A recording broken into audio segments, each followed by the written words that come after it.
Saudações, este é o Assunto de Trabalhador. Assunto de Trabalhador que é seu guia jurídico, idealizado pela Vicência Advocacia com apoio do Instituto Edésio Passos. Assunto de hoje: qual o valor correto da sua insalubridade, servidor público? Hoje recebemos aqui o Dr. Almir Carvalho, mestre em Direito pela Universidade Estadual de Ponta Grossa, atualmente conselheiro fiscal da Associação dos Advogados Trabalhistas do Paraná, membro do Instituto Edésio Passos e membro da Comissão de Direito Sindical da OAB Paraná. Dr. Almir, muito obrigado pela sua participação. E já dando a sua saudação inicial e já respondendo a primeira pergunta, quem é Almir Carvalho? Bom, primeiramente, agradeço o convite, meu querido amigo Dr. Ronilson, nosso parceiro aqui de luta, de caminhada, de ações, membro também do Instituto Edésio Passos. Para mim é uma grande satisfação estar aqui contigo e ajudando, tentar tirar dúvida do pessoal, né? A gente compartilha aqui várias emoções, a gente também compartilha várias dificuldades no mundo jurídico, né, Ronilson? Então, muito obrigado. Cara, o Almir é um advogado, já estou fazendo 17 anos, acho que de advocacia, ou 18, preciso fazer umas contas, esconder alguns números aqui, mas acho que 17 ou 18 anos de advocacia. Trabalho desde cedo, desde os 13, 14 anos de idade, registrado 14, mas comecei com 13 anos de idade. Então me considero ali um trabalhador, pai de família, atleticano doente, graças a Deus. E estamos na luta aqui. Esportista, a gente tenta, né? Mas a gente tenta, se o corpo aguenta, a gente faz bastante esporte. Necessário, né? É. Pois bem, obrigado, Almir. Ingressando no nosso tema, que muitos servidores nos questionam no dia a dia do escritório, há muitas dúvidas quanto a isso. Qual que é o valor correto da insalubridade do servidor público, Dr. Almir? Tá, acho que antes de a gente adentrar na tua pergunta específica, Ronilson, é importante a gente esclarecer algumas coisas para o servidor público, tá? Principalmente para a administração pública em si. A administração pública ela é regida por alguns princípios basilares. Dentre eles, o princípio da legalidade. Diferente de um mundo do mundo privado, obviamente que a questão seletista, os empregados, né, também são regidos por lei, mas no caso do servidor público e a administração pública em si, eles só fazem o que a lei determina. E do que não está na lei, não pode fazer. Essa é a grande diferença do direito público para o direito privado. Tá? Então, o que a gente tem? A gente tem o princípio da legalidade. Estritamente o princípio da legalidade. Isso se aplica especificamente para a insalubridade para o servidor público. Insalubridade, periculosidade e qualquer outro direito que esteja previsto, obviamente, para o servidor público. Mas aqui a gente está falando, obviamente, de insalubridade. Então, veja, qual é a base de cálculo, qual é o valor correto da insalubridade para o servidor público? É muito simples eu te responder, o que está na lei. Só que o que está na lei normalmente gera diversos problemas, certo? Porque às vezes o que está na lei, e isso é muito comum, se a gente for pegar no nosso estado, isso é muito comum, que tiveram alterações ali entre os anos de 2009 a 2015 dos municípios, em que eles fizeram uma sequência de alterações de leis, os municípios no caso, né, um acompanha o outro, isso é muito comum também, em que alteraram a base de cálculo da insalubridade, por exemplo, o salário mínimo.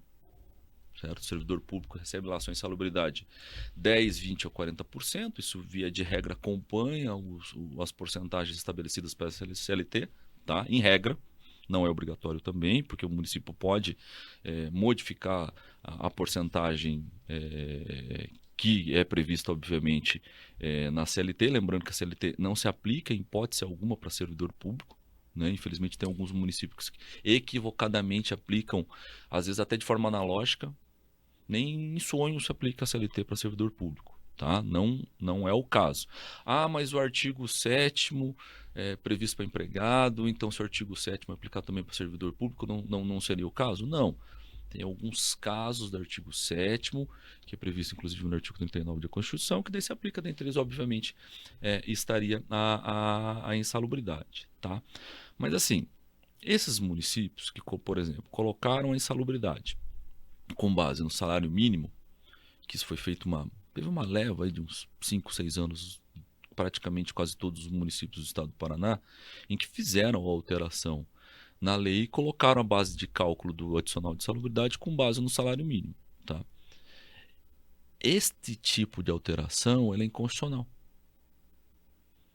Isso já está pacífica na jurisprudência, a própria súmula 4, súmula vinculante número 4 do Supremo Tribunal Federal, do STF, ele estabelece que o salário mínimo ele não pode ser utilizado como base de cálculo para servidor público, certo? O que acontece normalmente? Isso acontece normalmente duas coisas, doutor Ranilson. Uma, acontece que a maioria dos casos que acontecem no nosso estado, que felizmente existia a regulamentação anterior, que previa lá com base no vencimento base, com base no vencimento de ingresso, com base no vencimento mais a remuneração, aí tem a prateleira para todo mundo, tá? Mas enfim, acontece o caso de repristinação. Repristinação é você revoga uma lei, aquela lei sai no tempo, você tira ela ali do tempo e volta àquela lei anterior, tá? Esses são casos simples, está pacífico.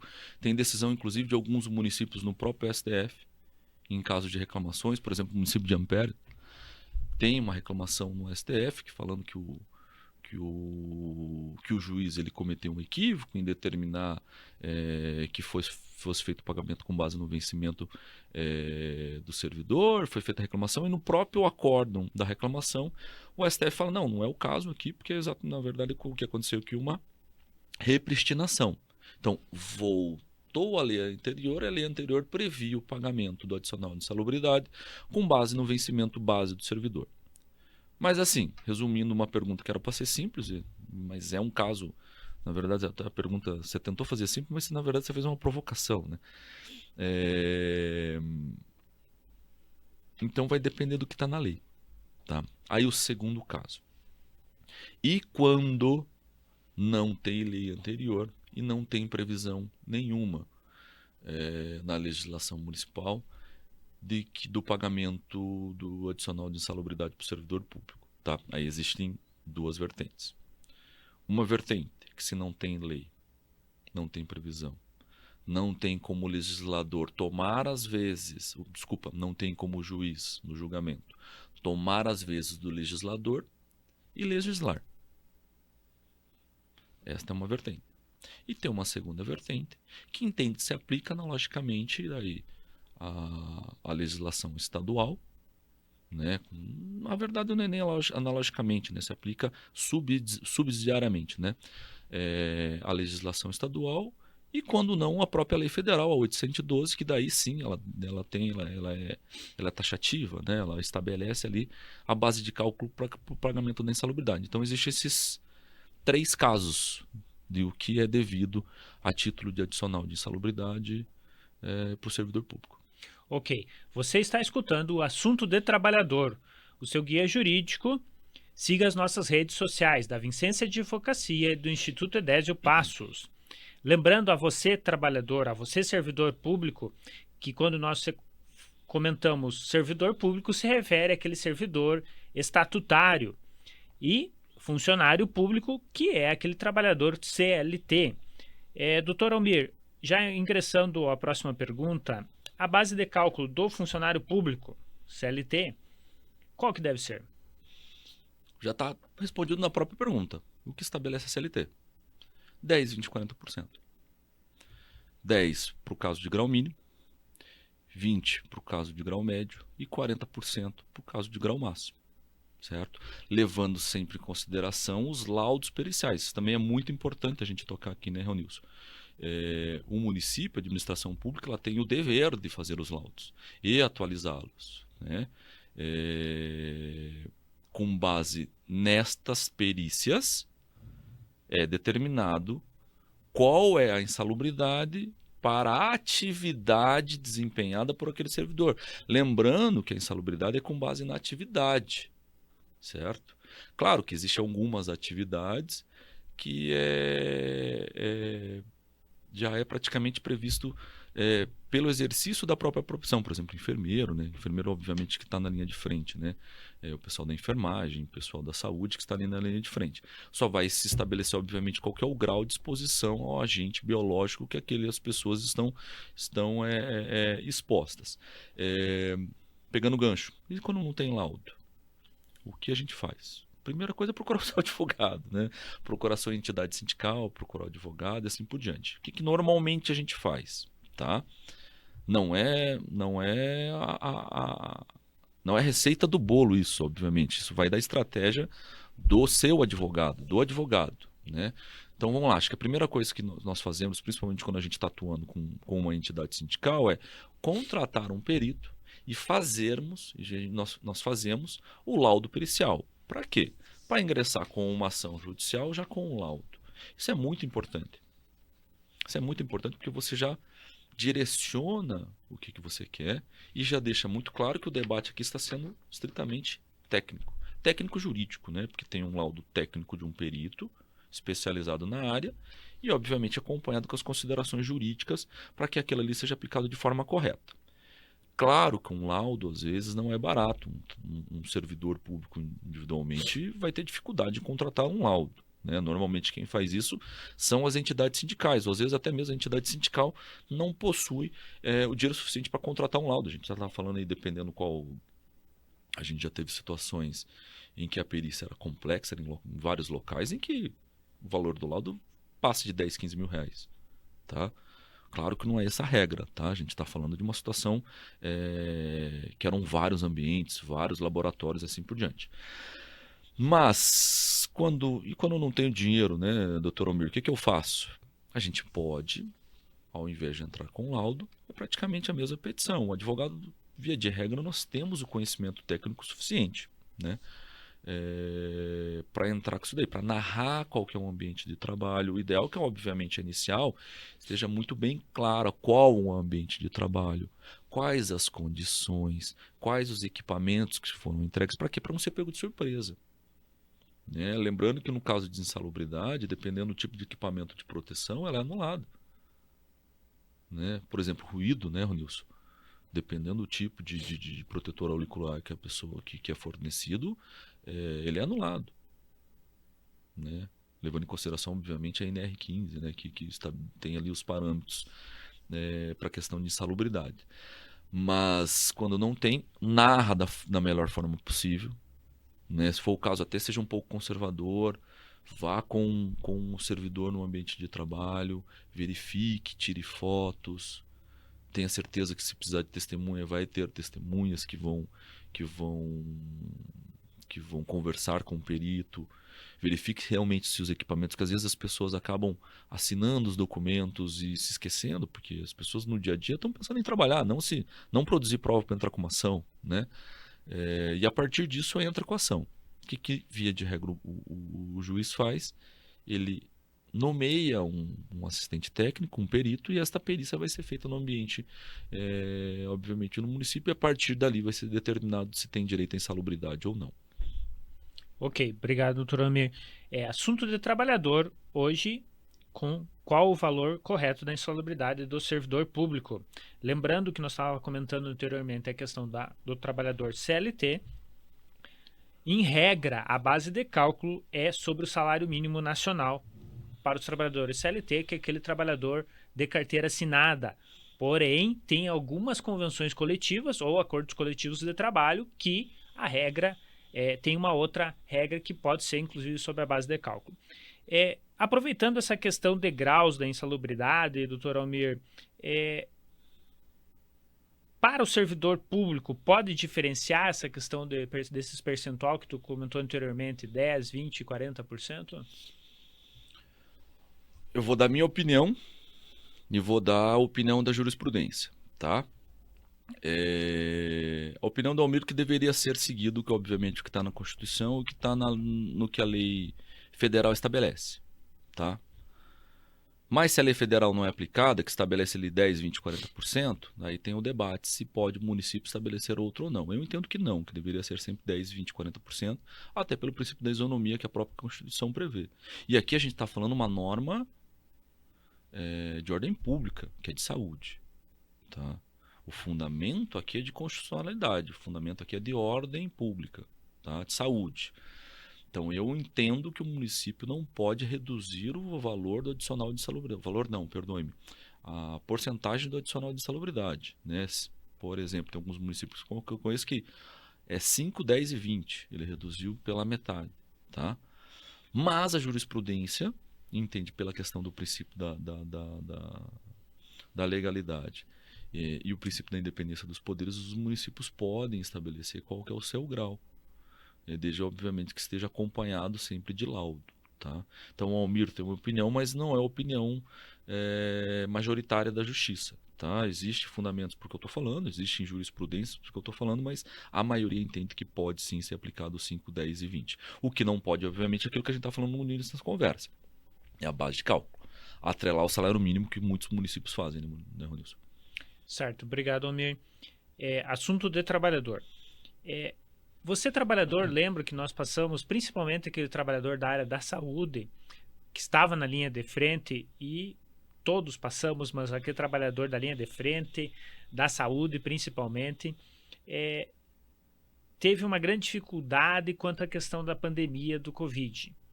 Doutor Almir, como é que funcionou essa questão da insalubridade? Havia muitas dúvidas ali do trabalhador na questão da insalubridade durante a pandemia, principalmente para esses trabalhadores de linha de frente.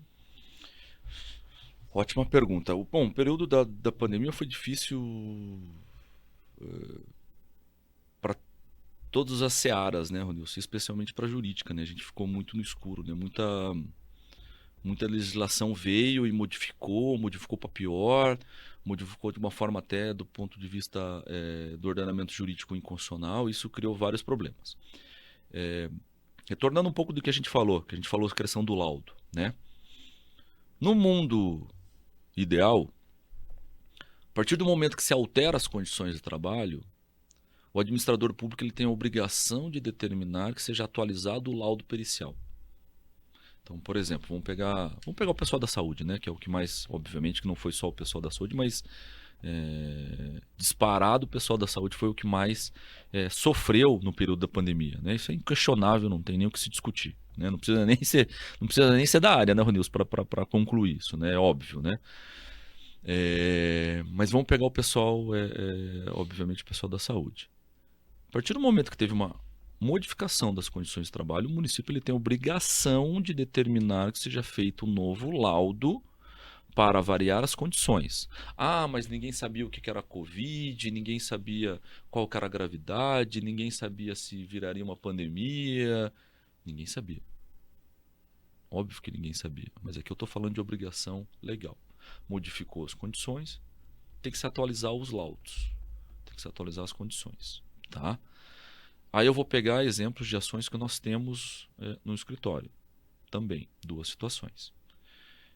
O sindicato, no período da pandemia, solicitou que fosse atualizado o laudo, porque via de regra o pessoal da saúde ganha 20%, né, Ronilson? Salvo outros setores de dentro da própria saúde, mas via de regra ganha 20%. E no período da pandemia, majoritariamente tem se condenado em 40%. Tá? Que eu já estou adiantando aqui, estou dando um spoiler aqui do que eu ia falar no final, que é o entendimento da jurisprudência, o que a gente tem visto nos laudos periciais, tá? Tanto na seara de servidor público, quanto na seara de funcionário público. Daí a gente está falando de justiça do trabalho, tá? Prevê, obviamente, que o adicional é o grau máximo. Risco de vida iminente, bom, quantidade de mortes que tivemos, isso a gente não precisa nem de ampla comprovação, né, sobre a gravidade. Pois bem, a partir do momento que se tem uma modificação do local, tem que ter o laudo e obviamente tem que pagar. Então vamos lá. O que alguns sindicatos fizeram? Oficiaram. Tá? A partir do ofício gera uma obrigação do município. Tá? Então aí também a gente se divide em duas situações. A obrigação do município natural e a obrigação do município por provocação. Tá? Ambas desembocam, obviamente, no direito do servidor em ter majorado o seu adicional de insalubridade. Mas isso tem que ser ingressado com um certo cuidado. Tá? Porque, infelizmente, nós encontramos alguns laudos e algumas decisões judiciais que entendem que o período da Covid, a partir do momento que teve todas as precauções, que foi fornecidos os equipamentos corretos e assim por diante, não se tem o grau máximo. Tá? Eu não sei como é que era lá para Pato Branco, mas, por exemplo, aqui em Curitiba, a gente tinha pessoas altamente paramentadas, o pessoal que fazia especialmente os exames, né? Graças a Deus, para dentro eu não precisei ver, mas quando eu fui fazer o exame lá, bem agradável, aquele cotonete que é atrás do olho, aqui mais ou menos, eu lembro que era quase uma roupa de astronauta, né? Então, assim, estava muito paramentado. Isso reduz? Isso não reduz? Porque a questão também da insalubridade, né? Lembrando que a insalubridade é o risco permanente habitual, né? Então, o risco permanente habitual continua ali. Aí, vamos lá, uma falhinha na hora de colocar, ou uma falha no próprio equipamento, não colocaria a pessoa em risco? Então, tudo isso tem que ser debatido, tá? Como regra é 40%, mas tem decisões, infelizmente, que a gente que encontramos que tem mantido apenas os 20% para quem estava no ambiente ali de trabalho, tá? Lembrando também, Ronilson, que tem decisões que, se não tem a provocação, entende que o município não gerou obrigação de fazer o laudo. Isso eu acho absurdo, mas é importante a gente mencionar aqui, né? Ok, obrigado, Almir.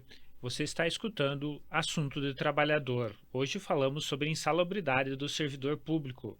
Lembrando o pessoal da saúde, enfermagem, que temos um podcast anterior gravado sobre o piso salarial da enfermagem, que é uma longa demanda atual da enfermagem, uma grande luta com o Nathanael Marchini. Lembrando até essa própria questão de equipamentos, né, Elmir? Nós falávamos, a minha esposa é da área da saúde e enfrentou toda essa pandemia. Infelizmente, inclusive, os equipamentos não eram os mais adequados, né? Não se tinha noção do que era. Demorou, né? Demorou muito a vir, né? Demorou. Para te ter uma noção, lá teve equipamentos que foram vindo de empresas, doados de empresas que tinham outras situações para tentar encaixar ali e se ter. E realmente ninguém sabia o que era. No começo isso. Faltou até álcool, lembra? Exatamente. Álcool, luva, máscara. Né? Exatamente. Luva, máscara, faltou muito. Realmente essa questão do laudo, também lembrando também os trabalhadores motoristas também, né, que enfrentaram toda essa questão também. Afinal de contas, não pode separar o Brasil, o motorista não pode separar, senão acaba toda a nossa alimentação, nossos equipamentos, mesmo equipamentos para a questão do combate ao Covid. Lembrando também ao trabalhador que existe o EPI, que é o equipamento de proteção individual, e o EPC, que é o equipamento de proteção coletiva, né, que existem muitas vezes. Então, é necessário essa observação. Para você, trabalhador, há uma grande questão, muitos confundem, Almir, quanto à questão da insalubridade. Para quem recebe insalubridade, eu tenho direito à aposentadoria especial ou não tenho? Ela não comunica a questão, deixar bem claro para o trabalhador, para o servidor público, que não comunica a questão da insalubridade, questão trabalhista, com questão previdenciária. Claro que é um início de indício quanto à questão de você receber a insalubridade para uma possível questão de aposentadoria especial. No entanto, tem que ser observado todos os detalhes, assim como se o equipamento de proteção individual ou equipamento de proteção coletiva, você não recebe insalubridade por causa desse equipamento, você pode ter direito à aposentadoria especial. Então, são regras que não se comunicam. Mas é importantíssimo você ter uma orientação adequada quanto a essa questão, como o Almir falou anteriormente. Procura um advogado especializado ou mesmo o seu sindicato. Lembrando que no caso do servidor público, né, Nilson, a gente tem o tema 942 do STF, né? Que lá ele fala a possibilidade de aplicação das regras do regime geral de previdência social para averbação do tempo de serviço prestado em atividades exercidas sob condições especiais. Exatamente. Claro que tudo isso tem que acompanhar de lá. Então, nocivos à saúde, integridade física do servidor, com conversão do tempo especial em comum mediante contagem diferenciada. Sabe? Então, isso muda totalmente a contagem de servidores. Isso principalmente o pessoal da saúde, né, Ronilson? O pessoal da Exatamente. saúde é muito comum eles trabalharem em outros locais ou terem trabalhados em hospitais privados, em clínicas privadas e ter o direito ali, obviamente, e recebiam a insalubridade, estavam expostos a risco. Qual que é a necessidade? Né? Isso tem que estar acompanhado do laudo, do LTCAT. Aí tem que pedir a CTC, né? Me ajude, você que é do Isso. Previdenciário, né? No INSS, né? Se a pessoa já averbou, tem que pedir uma readequação da CTC no INSS para pedir uma reaverbação. Então, assim, é um caminho longo, tá? Exatamente. Mas que às vezes vale muito a pena. Às vezes vale muito a pena, principalmente para quem está próximo do final da carreira. Porque às vezes a pessoa pode estar até ter o direito já de se aposentar. E daí tem lá, né, o abono, tem alguns municípios, a maioria tem abono permanência, né? Exatamente. A pessoa já poderia estar recebendo abono permanência e não está. Principalmente o pessoal da saúde. Exatamente. Tá? Lembrando o trabalhador que nos escuta agora que teremos um próximo podcast que vai, inclusive, comentar sobre a questão o que é o abono permanência. Almir, muito bem lembrado essa tua questão. Eu vou dar um exemplo aqui prático que aconteceu, que infelizmente exatamente a questão da saúde era uma técnica de enfermagem que trabalhou num determinado hospital. Ela encaminhou a aposentadoria, tudo, tinha os laudos, tudo, só que esse laudo não estava adequadamente preenchido, né? Então, por isso é importantíssimo você, trabalhador, verificar os laudos se estão corretos, se não estão. Porque o que acontece? Na questão previdenciária, se o laudo não foi corretamente preenchido, você tem que contratar um perito, você tem que contratar um engenheiro. Isso foi assinado, né? Eu tenho casos que não nem assinaram o laudo. Na verdade, exatamente. assinaram, mas não foi assinado por um técnico de segurança, não foi assinado por alguém tecnicamente capaz, né, para produzir o laudo, né? Então, aí também ele pode ser questionado. Né? Então, importantíssimo verificar todos esses detalhes, todas essas situações. Doutor Almir, muito obrigado pela sua participação no assunto do trabalhador de hoje e deixo as suas considerações finais. Bom, obrigado, meu amigo. Esse assunto ele é realmente... E ele está muito em voga, né, dentro do servidor público, porque estão descobrindo agora essa questão de constitucionalidade, tem mais decisões, tem mais pessoas entrando, o tribunal tem enfrentado mais, esse é um tema importante e eu estou muito honrado aqui de ter recebido o convite e a gente está sempre à disposição. Obrigado, você assistiu Assunto do Trabalhador, hoje com o Dr. Almir Carvalho falando sobre insalubridade do servidor público. Um grande abraço e até o próximo programa.